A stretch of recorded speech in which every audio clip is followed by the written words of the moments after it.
Halo Sobat Kredit. Aku kuliah di jurusan biologi pada salah satu universitas negeri di Bandung.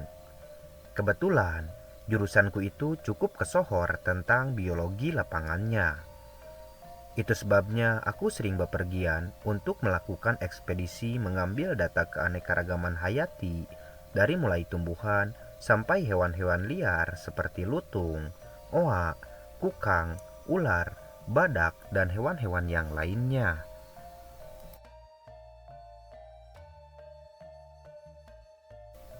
Suatu saat, aku bersama kawan-kawan melakukan penelitian di daerah Leuweung Sancang, Garut. Sancang memang terkenal dengan kisah mistisnya yang konon katanya hutan tersebut merupakan tempat bersemedinya Prabu Siliwangi dan bala tentaranya.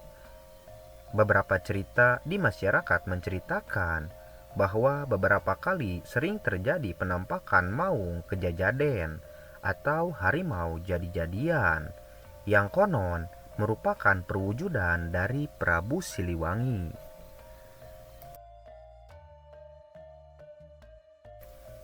Beberapa tahun sebelum kawasan Sancang dijadikan cagar alam, sering terjadi pembabatan liar kawasan tersebut.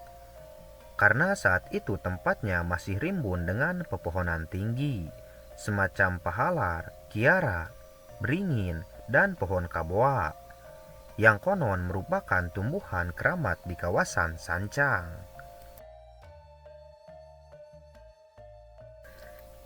Saking lebatnya pepohonan saat itu, dulu warga tidak ada yang berani keluar rumah setelah maghrib.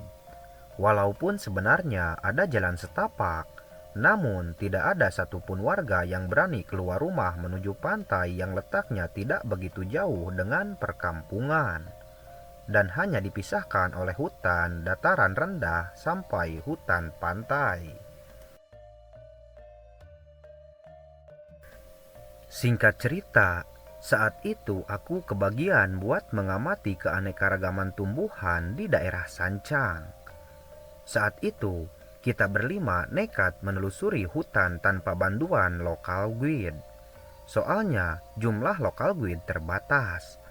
Berbekal orientasi medan hari pertama, kami mencoba mengingat-ingat jalan menuju plot daerah tempat penelitian kami.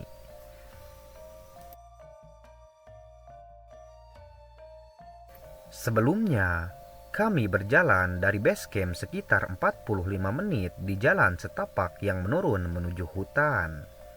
Sesampainya di hutan, kami masih harus menuruni beberapa ratus anak tangga yang memang sebelumnya telah dipersiapkan untuk para peziarah menuju tempat keramat.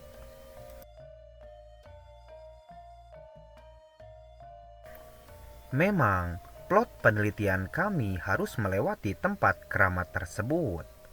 Tempat yang cukup sepi namun tidak terurus karena banyak sampah para peziarah.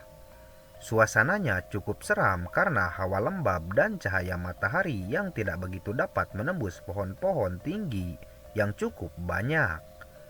Kami melewati tempat keramat tersebut dengan santai saja karena itu memang masih pagi.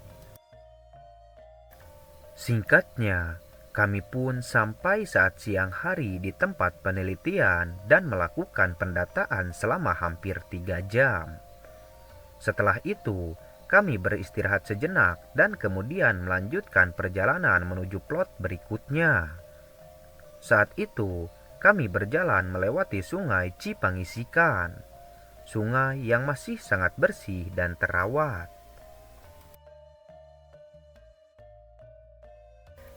Berbeda dengan tempat keramat sebelumnya, saat itu kami berjalan melewati pinggiran sungai untuk menuju tempat penelitian selanjutnya. Dan disinilah hal aneh mulai terjadi. Kami sebenarnya berjalan cukup yakin karena dipandu dengan GPS yang menunjukkan jalur perjalanan kami.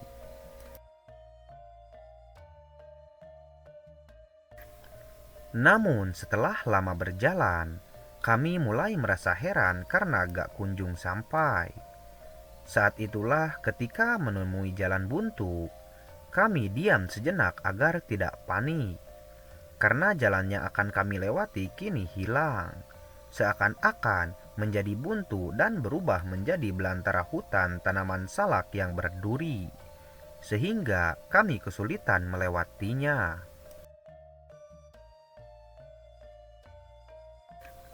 Dengan berbekal pengalaman orientasi medan, kami memutuskan berjalan melalui pinggiran sungai mengikuti aliran sungai dengan panduan kompas di GPS yang menunjukkan arah selatan.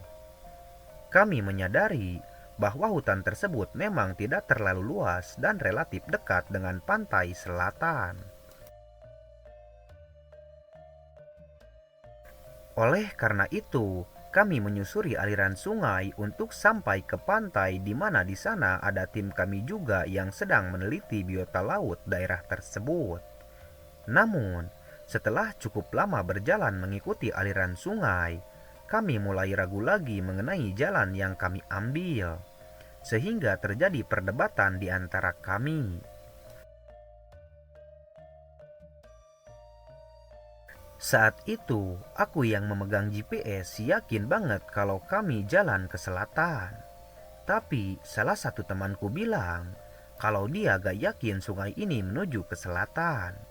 Akhirnya, setelah perdebatan itu, temanku yang lain menyeletuk. Tunggu, aku bawa kompas bidik nih. Dan ternyata, selama ini kami berjalan ke arah utara.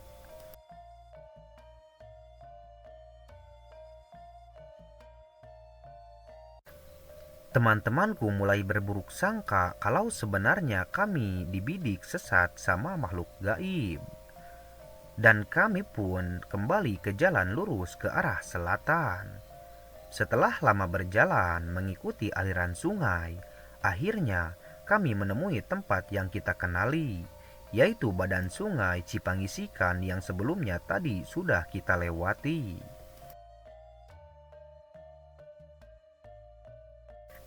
Di situ aku merasa aneh.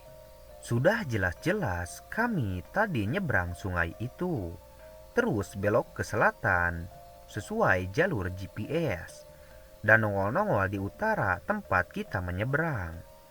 Apakah kami sudah memuterin Pulau Jawa?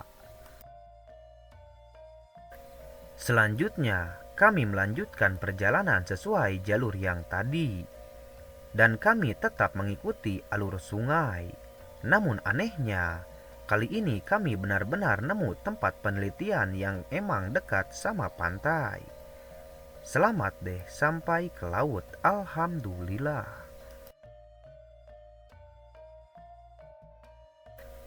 Nah, itulah sedikit cerita pada saat ekspedisi penelitian hutan Sancang dan kami disesatkan di hutan tersebut.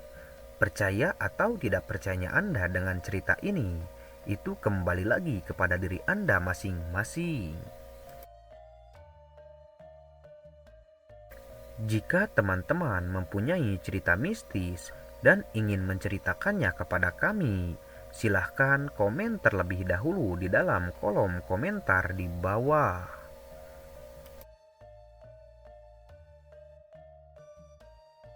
Terima kasih telah menonton video ini sampai akhir. Sampai jumpa lagi di video selanjutnya.